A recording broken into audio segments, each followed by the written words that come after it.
What's going on, guys? Today I'm going to be looking at this eBay blow-off valve. Now I purchased this for $28 shipped to my door, and this is a clone of a $280 blow-off valve. I sent this to a couple of my friends. They told me that's really sketchy to be sending all that money on a blow-off valve, and I said, what's the worst case scenario? I'm back to not having a blow-off valve, so here it is in the mail. It's such a simple design, and that's why I'm confident in this actually working. And it comes with a few pieces here. Pretty simple. This is all assembled. It'll come over here. Here's a V-band, and then they also give you the flange that you will weld onto your intake, as well as this little O-ring, which in my opinion is the worst part of this entire design, because the fitment right here, if you go to put it on, is extremely loose, and I did manage once or twice to actually get this O-ring around this without coming off, and then it was nice and tight and you won't have any air leaks. But otherwise, it's such a pain in the ass to get in there. That's going to be their biggest challenge, basically, when putting this together. But the blow-off valve seems pretty simple. Comes super well greased up, so it'll you can hear the nice little action it has there. This whole thing will unscrew. Obviously, you can see there's another spring in here, and if you wanted a tighter spring, they have that in the box for you. Otherwise, this one is a much looser spring, and as you can see, it's just pretty easy for me to push with my hands. So we're gonna go look at how I'm gonna mount this thing up. As you can see, this thing will unthread as well if you need to be spinning your angle after you put it on, which is pretty nice. Although I think the one negative thing I've seen on it is this will strip if you're not too careful. So don't over tighten this. I mean, the rubber seals on here should be pretty effective at sealing that, so just don't go too haywire tightening that down. And let's go take a look at how this is going to fit on my car. Alright, so this is the intake manifold piping that I'm going to be mounting this up to. So I thought about mounting it right here, but this would be kind of interfering with the hood as that closes.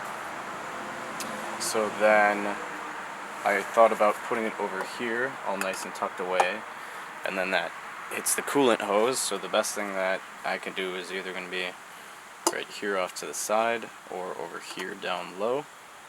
I'm going to put it right here down low, which should be nice, and it should look decent once it's all assembled. The only issue I see is routing the hose to the rest of the intake, but that should be something I should be able to work around.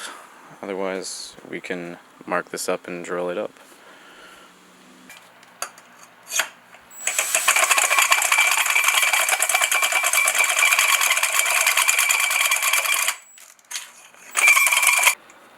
Alright, so this is my first time ever welding aluminum, and I use the torch method, where you use the stick, you heat it up, and you let it just kind of bond to the two pieces of aluminum. It seemed to work pretty good. A little bit messy, but again, first time I ever used aluminum. There was just one little problem, I guess, with the welds. When I looked through it, there were a couple of holes because, well, it didn't bond at all. Kind of, if I twist it, the thing just comes right out. So now I have to redo this whole thing. I'm definitely going to scuff this up more. I'm guessing the chrome finish on this is what kind of screwed up the weld. So I'll take that off and try it again.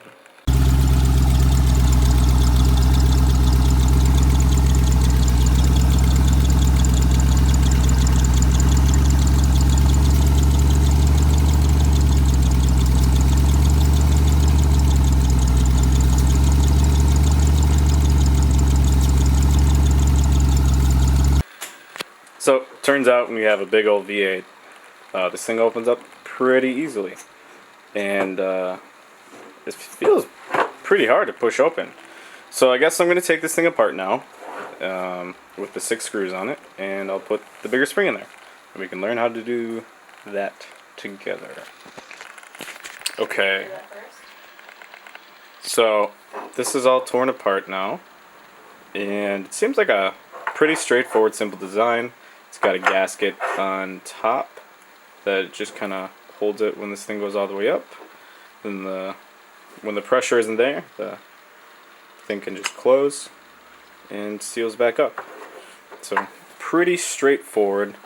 On the top, there's just a hole where the air can escape through where your vacuum line's hooked up, and then the spring just kind of sandwiches in the middle. So I'm going to put the stiffer spring in there, which doesn't look fun because it seems 3 times stiffer than this little guy. So I guess let's start that. Okay, now I have the blow-off valve installed.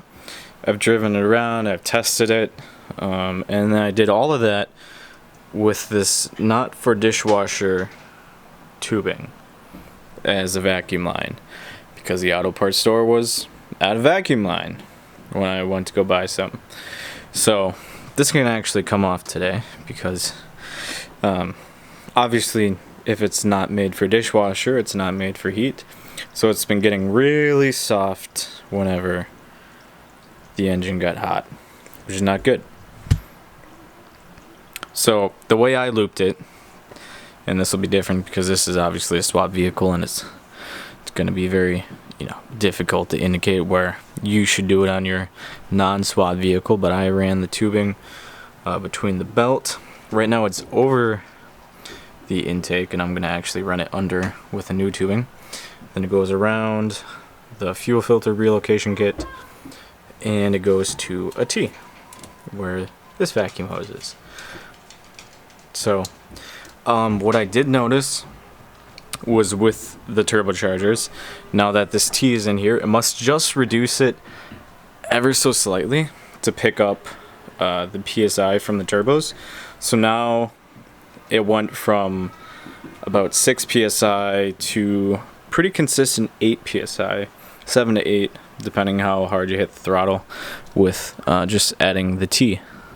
So this little bit of resistance did that to it, just so you can note that, because I highly doubt that this is causing it to have extra power in there. But yeah, I'm gonna rip this out. I'm gonna put a real vacuum hose in here.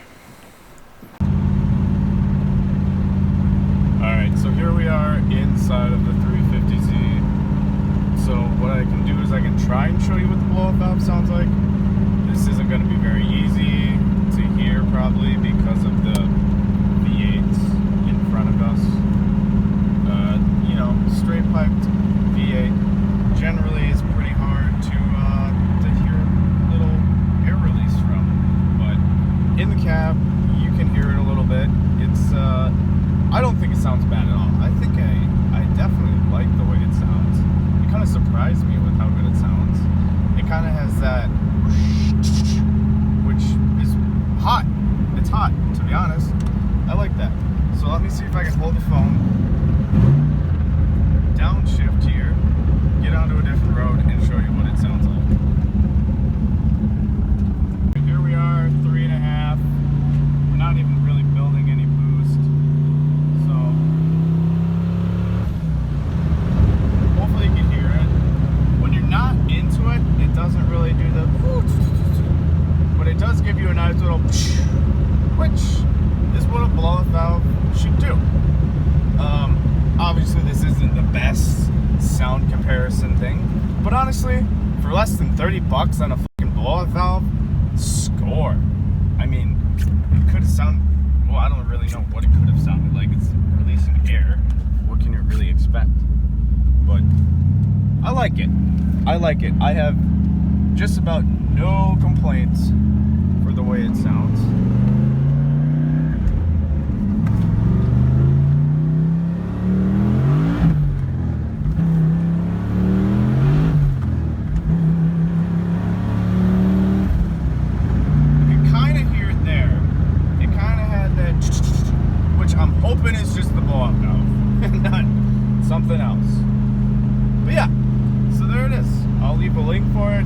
description.